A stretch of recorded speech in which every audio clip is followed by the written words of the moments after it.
என்ன பண்றாரு பேதுரு, ஜனங்க கூடும்போது என்ன பண்ணிடுறாரு, உடனே என்ன பண்றாரு, மெசேஜ் குடுக்க ஸ்டார்ட் பண்றாரு. 2 வாட்டி குடுக்குறாரு. அடுத்த அடுத்த இது டாபிக். அங்க அப்போஸ்தலர் 2வது அதிகாரத்திலயும் பார்க்கிறோம். 3வது அதிகாரத்திலயும் பார்க்கிறோம். இயேசுப்ப பத்தி மெசேஜ் குடுக்க ಸ್ಟಾರ್ಟ್ பண்ணிடுறாரு ಅಲ್ಲಿ அவரு. ಜನಗಳು ಕೂಡುವಂತ ಸಂದರ್ಭಗಳಲ್ಲಿ ಅಲ್ಲಿ ಪೇತ್ರನು ತಕ್ಷಣವಾಗಿ ಅಲ್ಲಿ ಎರಡು ಭಾಗಗಳಲ್ಲಿ ಆತನ ಉಪದೇಶಗಳನ್ನು ಕೊಡೋದಕ್ಕೆ ಪ್ರಾರಂಭಿಸ್ತಾನೆ. உடனே என்ன பண்றாங்க, அந்த இடத்துல வந்து இயேசுப்ப பத்தி சொல்ல ஆரம்பிக்கிறாருங்க அவரு. ತಕ್ಷಣವಾಗಿ ಒಂದು ಸ್ಥಳದಲ್ಲಿ ಯೇಸು ಕ್ರಿಸ್ತನ ಕುರಿತಾಗಿ ತಿಳಿಸುವುದಕ್ಕೆ ಪ್ರಾರಂಭಿಸ್ತಾ ಇದ್ದಾರೆ. இயேசுப்பா எப்படி வந்தாரு, இயேசுப்பா வந்து என்ன பண்ணாரு, இயேசுப்பா வர்றதுக்கு வந்து யாரெல்லாம் தீர்க்கதரிசனம் சொன்னாங்க, அத பத்தி சொல்ல ஆரம்பிக்கிறாரு எல்லாருக்கும். ಯೇಸು ಕ್ರಿಸ್ತನು ಯಾವ ರೀತಿಯಾಗಿ ಬಂದ್ರು ಏನೆಂಬುದಾಗಿ ಅದೇ ರೀತಿಯಾಗಿ ಯೇಸು ಕ್ರಿಸ್ತನ ಕುರಿತಾಗಿರ್ತಕ್ಕಂಥ ಪ್ರವಾದನೆಗಳನ್ನು ಸಹ ಅಲ್ಲಿ ತಿಳಿಸುವಂತವರಾಗಿರ್ತಾ ಇದ್ದಾರೆ. எருசலேம் பட்டணத்துல யார் இருக்கறா? ಯೆರೂಸಲೇಮ್ ಪಟ್ಟಣದಲ್ಲಿ ಯಾರಿದ್ದಾರೆ? யூதர்கள் இருக்காங்க. ಅಲ್ಲಿ ಯೂದರಿದ್ದಾರೆ. யூதர்களுக்கு தலைவர் யாரு? ಯೂದರಿಗೆ ಅಲ್ಲಿ ಮುಖ್ಯಸ್ಥರು ಯಾರು? பழைய ஏற்பாட்டை தான் படிப்பாங்க அவங்க. யூதர்கள் என்ன படிப்பாங்க? வெறும் பழைய ஏற்பாட்டை தான் படிப்பாங்க. பழைய ஏற்பாட்டுல யார் அவங்களுக்கு ஹீரோங்க? ಅಲ್ಲಿ ಯೂದರಿಗೆ ಅವರ ಒಂದು ಅವರಿಗೆ ಹೀರೋ ಅಥವಾ ಕಥಾನಾಯಕ ಯಾರು ಅವರಿಗೆ? தாவீது, ದಾವಿದ, மோசே, ಮೋಶೆ, ಅಬ್ರಹಾಮನು. உடனே அவங்க வந்து அவரை பத்தி தான் பேசுறாரு பேதுரு பாருங்க. ತಕ್ಷಣವಾಗಿ ಅವರ ಕುರಿತಾಗಿ ಮಾತನಾಡ್ತಾ ಇದ್ದಾರೆ அவர் என்ன ಪೇತ್ರನು. சொல்றாரு? 2வது அதிகாரம் 25ல இருந்து 31, 3வது அதிகாரம் 22ல இருந்து 26 நீங்க அப்புறம் போய் படிங்க.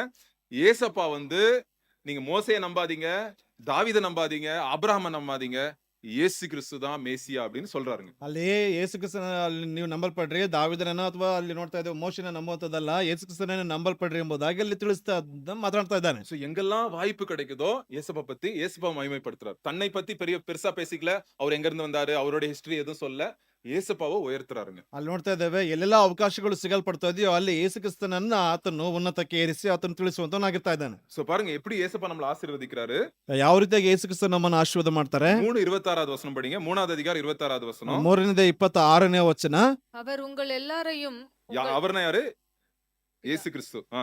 உங்கள் பொல்லாங்கிலிருந்து ம். விலக்கி உங்களை பொல்லாங்கிலிருந்து விலக்கி உங்களை ஆசீர்வதிக்கும்படி தேவன் தம்முடைய பிள்ளையாகிய இயேசுவை எழுப்பி தம்முடைய பிள்ளையான இயேசுவை எழுப்பி முதலாவது ஆ. உங்களிடத்திற்கே அவரை அனுப்பினார். உங்களிடத்துக்கு அனுப்பினார். எதுக்காக இயேசுப்பா வந்தாராம்? ஃபர்ஸ்ட் நம்மள என்ன பண்றதாம்? நம்ம தெப்பான வழியில இருந்து நம்மள என்ன பண்றாராம்? பொல்லாத வழியில இருந்து நம்மள விலக்கிட்டு, ரெண்டாவது என்ன பண்றாராம்? நம்மள ಆಶೀರ್ವದಿಕ್கிறார். ಆಮೆನ್. ಅಲ್ಲಿ ನೋಡ್ತೇವೆ ಕೆಟ್ಟ ನಡತೆಗಳಿಂದ ನಮ್ಮನ್ನ ತಿರುಗಿಸಿ ಆತನು ಆಶೀರ್ವಾದ ಮಾಡುವಂತವನಾಗಿದ್ದಾನೆ. இன்னைக்கும் அதான் ஆண்டவர் செய்யணும்னு ஆசைப்படுறாரு. ಇವತ್ತು ಅದೇ ಮಾಡ್ಬೇಕು ಎಂಬುದಾಗಿ ಆಸೆ ಪಡ್ತಾ ಇದ್ದಾರೆ. யாராவது ಫ್ರೆಂಡ್ எதுக்கு நான் ஏசப்பாட்ட வரணும் அப்படின்னு கேட்டாங்கன்னா, ನಮ್ಮ ಸ್ನೇಹಿತರು ಯಾಕೆ ನಾನು ಯೇಸು ಕ್ರಿಸ್ತನ ಬಳಿಗೆ ಬರಬೇಕು ಎಂಬುದಾಗಿ ಕೇಳಿದ್ರೆ, உங்க கெட்ட வழியில இருந்து உங்களை மாத்துறதுக்கு ஏசப்பா வந்திருக்காருன்னு சொல்லுங்க. ನಿಮ್ಮ ಕೆಟ್ಟ ನಡತೆಯಿಂದ ತಿರುಗಿಸುವುದಕ್ಕಾಗಿ ಯೇಸು ಕ್ರಿಸ್ತನು ಬಂದಿದ್ದಾರೆ. உங்களை ஆசீர்வதிக்கிறதுக்கு, ஒரு பரலோக ஆசீர்வாதத்தை உங்களுக்கு கொடுக்கிறதுக்கு ஏசப்பா வந்திருக்காருன்னு சொல்லுங்க. ನಿಮಗೆ ಆಶೀರ್ವಾದವನ್ನು ಪರಲೋಕದ ಆಶೀರ್ವಾದವನ್ನು ಕೊಡುವುದಕ್ಕಾಗಿ ಯೇಸು ಕ್ರಿಸ್ತನು ಬರಲ್ಪಟ್ಟಿದ್ದಾನೆ ಎಂಬುದಾಗಿ ತಿಳಿಸಿ. ஒரு அற்புதத்தையும் எந்த இடத்துல 2வது அதிகாரத்துல என்ன அற்புதம் நடந்துச்சு? பரிசுத்தாவியின் அபிஷேகம் வந்து ஆண்டவர் கொடுத்தாரு. ಅಲ್ಲಿ 2ನೇ ಅಧ್ಯಾಯದಲ್ಲಿ ಪರಿಶುದ್ಧಾತ್ಮನ ಅಭಿಷೇಕವನ್ನು ಅಲ್ಲಿ ಕೊಡಲ್ಪಟ್ಟಿದ್ದಾರೆ. உடனே ஒரு மெசேஜ் கொடுத்தாரு பேதுரு. ತಕ್ಷಣವಾಗಿ ಉಪದೇಶವನ್ನು ಕೊಡಲ್ಪಟ್ಟಿದ್ದಾನೆ ಪೇತ್ರ.